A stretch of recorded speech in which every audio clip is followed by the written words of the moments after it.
चलिए तो आज की क्लास स्टार्ट करते हैं। तो आज हम समझेंगे किसके बारे में, लौकिक सुखों से आगे महावीर। ठीक, ये हमारा आज टॉपिक का नाम होगा क्या कि लौकिक सुखों के आगे महावीर का संदेश। ठीक, महावीर। ठीक, और महावीर का क्या संदेश। ठीक, तो सबसे पहले जानेंगे महावीर के बारे में। महावीर ने किस चीज की स्थापना की थी? जैन धर्म की। ठीक, पहला महावीर के बारे में अगर क्वेश्चन आया तो क्या लिखेंगे? महावीर ने किसकी स्थापना की थी? जैन धर्म की स्थापना की थी। महावीर का जन्म कब हुआ था? तो महावीर का जन्म 540 BC में हुआ था। महावीर की मृत्यु कब हुई? तो महावीर की मृत्यु 468 BC में हुई। ठीक, तो इतना हमने महावीर के बारे में देखा कि महावीर ने किसकी स्थापना की? जैन धर्म की स्थापना की। महावीर की मृत्यु 468 BC में होती है और उनका जन्म 540 ईसा पूर्व BC में होता है। तो इन दोनों के बीच में कुल महावीर कितने वर्ष के थे? 72 वर्ष तक, 72 ईयर तक महावीर का धरती पर जन्म रहा।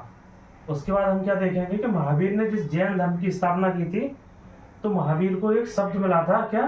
तीर्थंकर। ठीक, तीर्थंकर एक शब्द है। तीर्थंकर का अर्थ होता है कि मुक्ति का मार्ग बताने वाला या सही रास्ता बताने वाला। ठीक, मुक्ति मार्ग बताने वाला। अब महावीर जो थे वो जैन धर्म के कौन से भी तीर्थंकर थे? 24वें। ठीक, 24वें तीर्थंकर थे। और महावीर से पहले कितने लोग आ चुके थे?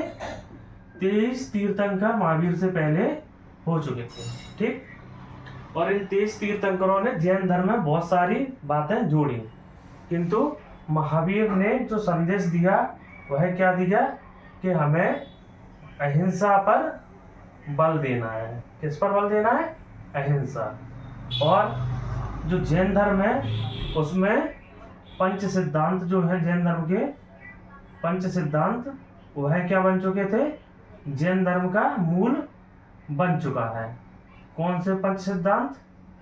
सत्य। ठीक, पहला सत्य, दूसरा अहिंसा, तीसरा अस्तेय। ठीक, सत्य, अहिंसा, अस्तेय। चौथा अपरिग्रह। ठीक, अपरिग्रह। और पांचवा ब्रह्मचर्य। ठीक, सत्य, अहिंसा, अस्तेय, अपरिग्रह और ब्रह्मचर्य, ये क्या थे? जैन धर्म के प्रमुख अणुव्रत थे या महाव्रत थे। इन्हें जैन धर्म की प्रमुख शिक्षा या जैन धर्म के प्रमुख सिद्धांत कहा जाता है। ठीक है, अब क्या होगा इनके बारे में समझेंगे कि सत्य का मतलब क्या है कि सदा सत्य बोलो। ठीक, और अहिंसा का मतलब किसी के प्रति हिंसा मत करो। ठीक, मन में, वचन में, कर्म से किसी भी प्रकार से हिंसा मत करो। ठीक, अस्तेय का मतलब है कि चोरी मत करो और अपराध मत करो। अपरिग्रह का मतलब है कि आवश्यकता से अधिक एकत्रित मत करो। ठीक, जितनी जरूरत है उतनी ही चीज खरीदो। और ब्रह्मचर्य का मतलब है कि ब्रह्मचर्य का पालन करो। ब्रह्मचर्य का जो सिद्धांत है उसका पालन करो। और इन सब के बीच में जब ये सारी चीजें होंगी, हमेशा सत्य बोलोगे, हिंसा नहीं करोगे, चोरी नहीं करोगे, जितनी जरूरत है उतना ही लोगे, ब्रह्मचर्य का पालन करोगे, तो क्या निकलता है? अहिंसा निकलता है, जो जैन धर्म का क्या है? मूल सिद्धांत है। ठीक, तो हमने इतना देखा। और किताब में देखेंगे तो यही बात कही गई है कि जैनों के मूल सिद्धांत 6ठी शताब्दी ईसा पूर्व में वर्धमान महावीर के जन्म के उत्तर से पहले बहुत सारे शिक्षक आए। 23 शिक्षक के बारे में बताया गया है। और जो जैन धर्म के महावीर आए उन्होंने अहिंसा पर जोर दिया, जो क्या बन चुका? भारत का जो दार्शनिक पद्धति है या भारत का जो चिंतन है उसका मूल केंद्र बन गया। अब हम क्या देखेंगे इसके साथ साथ कि जैन जो धर्म है उसका विस्तार कैसे हुआ। ठीक, तो जैन धर्म के विस्तार बौद्ध धर्म के विस्तार या किसी भी धर्म के विस्तार के प्रति हमें एक समान सोच रखनी है और एक समान तरीके से ही विस्तार होता है। तो यहाँ जैसे हम लिखेंगे विस्तार, ठीक, धर्म का विस्तार। तो धर्म के विस्तार में कितने तरीकों से हुआ होगा? पहला कि महावीर का व्यक्तित्व, ठीक, या किसी भी संत का व्यक्तित्व इतना प्रभावी है, जैसे आज प्रेमानंद महाराज जी। दूसरा कि साहित्य की रचना, वह उस जो धर्म का जो साहित्य है, उसकी जो किताबें और मंत्र है, वह कितनी सरल है, ठीक। तीसरा कि उसमें कर्मकांड और जटिलताएं हैं या नहीं, कर्मकांड और जटिलताएं, अगर अधिक जटिल होगा तो लोग उसे नहीं फॉलो कर पाएंगे, ठीक। और चौथा क्या होगा कि राजाओं का प्रश्रय, राजाओं का संरक्षण या प्रश्रय, ठीक, संरक्षण। तो इतनी सारी चीजें किसी भी धर्म के उदय में प्रमुख भूमिका निभाती हैं कि अगर महावीर एक प्रभावशाली व्यक्ति थे, उनकी बातें जनता को अच्छी लगी और समझ में आई। दूसरा, साहित्य जो है वो सरल और सिंपल भाषा में कहा गया, जिससे लोगों ने उसे पढ़ा और समझा। जटिलताएं कम थीं, जिसके कारण साधारण रूप से उसे अपनाया गया। और चौथा कि राजाओं ने उसे संरक्षण दिया और अपने राज्य में लागू करवाया। तो यहाँ तक समझ में आया कि किसी भी धर्म का उदय कैसे होता है। इतना समझ में आया? ठीक है, इसके आगे हम और देखेंगे। ओके, अब हम आगे देखेंगे और आगे हमारी कौन सी हेडिंग है कि बुद्ध के बारे में, जहाँ हमें जानकारी मिलती है, बुद्ध और ज्ञान की खोज। तो सबसे पहले हम समझेंगे कि गौतम बुद्ध, इसमें जो बुद्ध और ज्ञान की खोज है उससे बुद्ध से आशय है गौतम बुद्ध, ठीक। गौतम बुद्ध जो है उनका जन्म कब होता है? 563 बीसी में, और 483 बीसी में उनका क्या हो जाता है? निधन हो जाता है, महापरिनिर्वाण हो जाता है, जो 80 साल की उम्र तक जिए, ठीक। और क्या होता है, जब बुद्ध भगवान की क्या होती है, जन्म होता है 563 बीसी में, तो उसके 29 वर्ष बाद, 29 साल के जब वो हो गए थे, तो उन्होंने ग्रह छोड़ा, अपना घर का त्याग किया, और जिसके 6 वर्ष बाद उन्हें ज्ञान की प्राप्ति हुई। तो जो हेडिंग है बुद्ध और ज्ञान की खोज, तो उन्हें ज्ञान की प्राप्ति कैसे हुई? एक दिन वह क्या करते हैं कि बाहर निकलते हैं और क्या देखते हैं, एक वृद्ध व्यक्ति। वृद्ध व्यक्ति कैसा था? बहुत ही दुखी था, उसे अपने घर की और परिवार की चिंता थी, शरीर से परेशान था। दूसरा, बीमार व्यक्ति, शरीर से परेशान, अगर उसकी मृत्यु हो गई तो उसके घर वालों को संभालने के लिए कोई नहीं। और मृत व्यक्ति, जिसके घर पे सभी लोग रो रहे थे, ऐसे व्यक्ति को देखते हैं। फिर भगवान किसे देखते हैं? सन्यासी को। जब बुद्ध सन्यासी को देखते हैं, जो कैसा था, एकदम प्रसन्न मुद्रा में था, तो गौतम बुद्ध उसी दिन सोचते हैं कि यह सब जो संसार है, यह कैसा एक छलावा है, और वह गृह त्याग कर देते हैं। उसके बाद वह कहाँ जाते हैं? गृह त्याग जब वो कर देते हैं तो उनके 2 गुरु बनते हैं।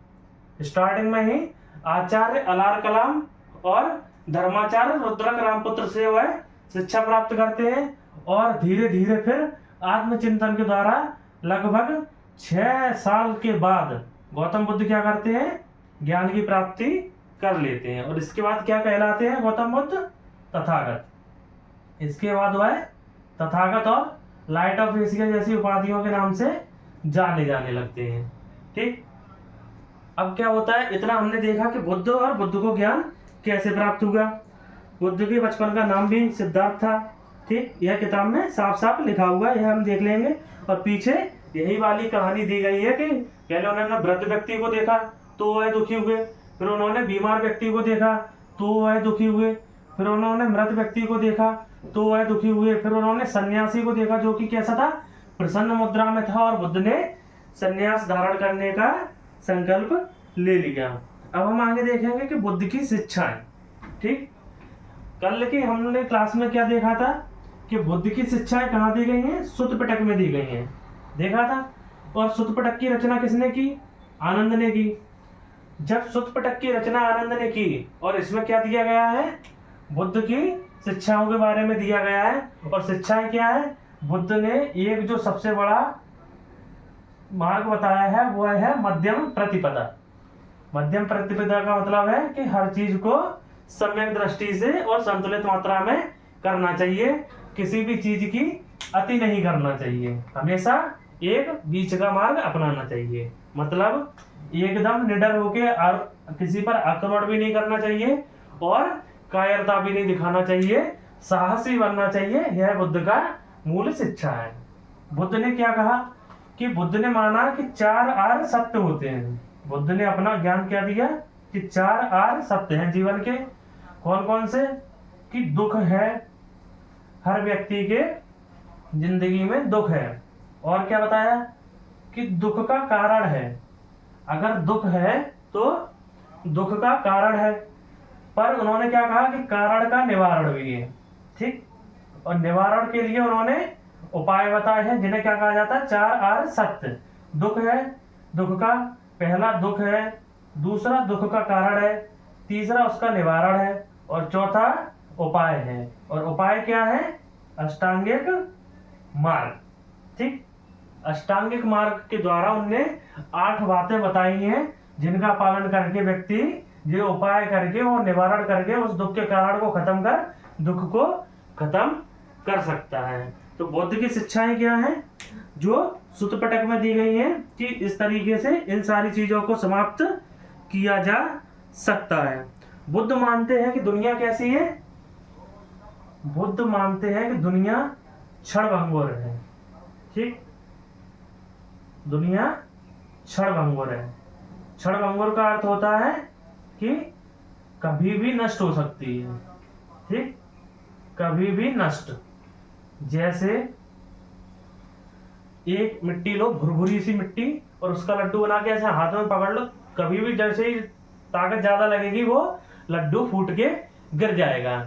ऐसे ही दुनिया क्षणभंगुर है, एक पल में खत्म हो जाएगी। और इसलिए लोगों को मध्यम प्रतिपदा का पालन करना चाहिए। और बुद्ध क्या कहते हैं कि ऐसा कोई भी दुनिया में अलौकिक शक्तियां नहीं होती हैं। व्यक्ति को अपना जीवन संयमित तरीके से जीना चाहिए। बुद्ध ने जन्म मृत्यु के चक्र से मुक्ति, आत्मज्ञान और निर्वाण के लिए व्यक्ति केंद्रित हस्तक्षेप और सम्यक कर्म की कल्पना की। निर्वाण का मतलब था अहम और इच्छा का खत्म हो जाना, जिससे गृह त्याग करने वाले के दुख के चक्र का अंत हो सकता है। बौद्ध परंपरा के अनुसार अपने शिष्यों के लिए उनका अंतिम निर्देश था कि तुम सब अपनी ज्योति खुद बनो और अपने कल्याण करो और साथ में दूसरों को कल्याण का रास्ता दिखाओ। इसके लिए बौद्ध धर्म में एक श्लोक है, छोटा सा शब्द चलता है कि अप दीपो भवा, अप दीपो भवा। स्वयं ही दीपक बनो और लोगों को रास्ता दिखाओ। ये था बौद्ध की शिक्षाएं, ठीक। अब हम देखेंगे कि बौद्ध के अनुयायी। अनुयायी का मतलब होता है किसी भी धर्म को मानने वाले व्यक्ति, ठीक। और उनकी शिक्षाओं पर चलने वाले व्यक्ति उस धर्म के क्या होते हैं? अनुयायी होते हैं। तो बौद्ध धर्म जिन कारणों से आगे बढ़ रहा था वह क्या थे? बौद्ध धर्म के अनुयायियों की सफलता थी, ठीक है। तो यहाँ तक हमने देखा। अब अनुयायी का मतलब हमने समझा कि किसी भी धर्म को मानने वाले व्यक्ति। अब हम देखेंगे कि बौद्ध धर्म भी उन्हीं सारे कारणों से आगे बढ़ा। कौन कौन से कारण बताओ? 4। पहला व्यक्तित्व, दूसरा साहित्य, तीसरा जटिलताएं, जटिलताओं का न होना, ठीक। और चौथा राजाओं का संरक्षण, ठीक। राजाओं का संरक्षण। इन 4 कारणों से बौद्ध धर्म भी आगे बढ़ा और इनके अनुयायियों ने क्या किया? जगह जगह जाकर प्रसार किया, ठीक। प्रचार और प्रसार किया। इनका जो प्रचार और प्रसार है वो मुख्यतः का होगा पूर्वी एशिया में, पूर्वी एशिया और दक्षिण पूर्वी एशिया में इनका प्रचार प्रसार हुआ। ठीक, दक्षिण पूर्वी एशिया में चीन, कंबोडिया, वियतनाम, इंडोनेशिया, इन सारी जगहों पर इनका प्रचार प्रसार हुआ और श्रीलंका वगैरह में बौद्ध धर्म पूरे विस्तार से फैल गया।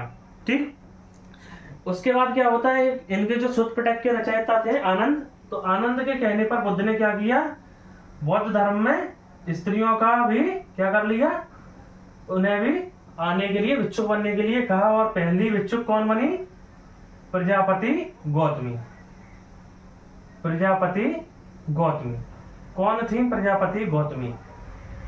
बुद्ध के बचपन में, बुद्ध का जैसे ही जन्म हुआ, उनकी माता का क्या हो गया, देहांत हो गया। उसके बाद बुद्ध का जो पालन पोषण है वो किसने किया, उनकी मौसी ने किया, जिनका नाम था प्रजापति गौतमी। तो आनंद के कहने पर जब बौद्ध धर्म में स्त्रियों की अनुमति हुई तो प्रजापति गौतमी पहली बौद्ध भिक्षु बनी। और बौद्ध भिक्षुओं को क्या कहा जाता है, बौद्ध भिक्षुओं, जो स्त्री बौद्ध भिक्षु थी उन्हें थेरी कहा जाता था। तो प्रजापति गौतमी पहली थेरी बनी। ठीक, यहाँ तक हमें समझ में आया। दूसरा अब हम क्या समझेंगे, इसमें एक थेरी गाथा दी है कि कैसे कैसे वह एक दासी थी पुन्ना, वह इन सारी चीजों का वर्णन करती है। अब पेज पलट के हम देखेंगे कि बौद्ध धर्म के जो भिक्षुओं थे उनके नियम। तो नियम के बारे में हम इतना समझेंगे कि बौद्ध धर्म ने क्या कहा, वही सारी बात है कि कोई भी व्यक्ति क्या नहीं करेगा, अत्यधिक लोभ नहीं करेगा, लालच, लोभ और लालच से दूर रहेगा। अगर कोई भी संत है और उसे कितना 3 कटोरा खाना मिल जाता है तो उससे ज्यादा वह खाना नहीं चाहेगा। ठीक, उससे ज्यादा वो खाना नहीं लेगा और उसे ये खाना क्या करना पड़ेगा, बाकी भिक्षुओं में बांटना पड़ेगा। ठीक, उसे ये खाना क्या करना पड़ेगा, बाकी भिक्षुओं में बांटना पड़ेगा। इतना हमें समझ में आया। उसके बाद हम क्या देखेंगे कि इसके लिए अगर कोई भी व्यक्ति यह सारे कार्य नहीं करता है तो विनय पिटक, जो जिसकी रचना किसने की थी, उपाली ने की थी, उसमें क्या बताया गया है, इनके आचार के नियम बताए गए थे कि अगर कोई इन नियमों का पालन नहीं करता है तो उसे क्या करना पड़ेगा, दंड मिलेगा। और दंड देने के लिए क्या होता था, पबरन नाम से एक उत्सव या त्योहार या कार्यक्रम चलाते थे जिसमें बौद्ध भिक्षु स्वयं क्या करते थे, स्वीकार करते थे कि उन्होंने क्या किया, अपराध किया है और सर्वसम्मति से उस अपराध के लिए उन्हें दंड दिया जाता था। और वह दंड किस प्रकार का होता था कि उन्हें बाहर भी निकाल सकते थे और उनके लिए कुछ विशिष्ट कार्य भी कर सकते थे। इस तरीके से बौद्ध धर्म आगे बढ़ता है। बुद्ध के जीवन काल में और उनकी मृत्यु के बाद भी बौद्ध धर्म तेजी से फैला। इसका कारण यह था कि लोग समकालीन धार्मिक प्रथाओं से असंतुष्ट थे और उस युग में तेजी से हो रहे सामाजिक बदलावों ने उन्हें उलझनों में बांध रखा था। बौद्ध शिक्षाओं में जन्म के आधार पर श्रेष्ठता की बजाय आचरण को महत्व दिया जाता था। वहाँ कोई राजा हो या फिर कोई शिल्पकार हो या फिर कोई भिक्षुक हो, शिल्पकार हो या फिर कोई भिक्षुक हो, एक बार उसे बौद्ध धर्म में सम्मिलित करने के बाद वह तीनों बराबर के हो जाते थे। तो यहाँ तक हमें समझ में आया। इसके बाद हम देखेंगे अगले क्लास में स्तूपों के बारे में हम प्रॉपर जानकारी लेंगे कि स्तूप कैसे बनाए जाते थे और वह उनमें क्या क्या मटेरियल यूज होता था और उनका उपयोग किस तरीके से और महत्व क्या क्या था। यह सारी चीज़ें हम देखेंगे। ठीक है, धन्यवाद।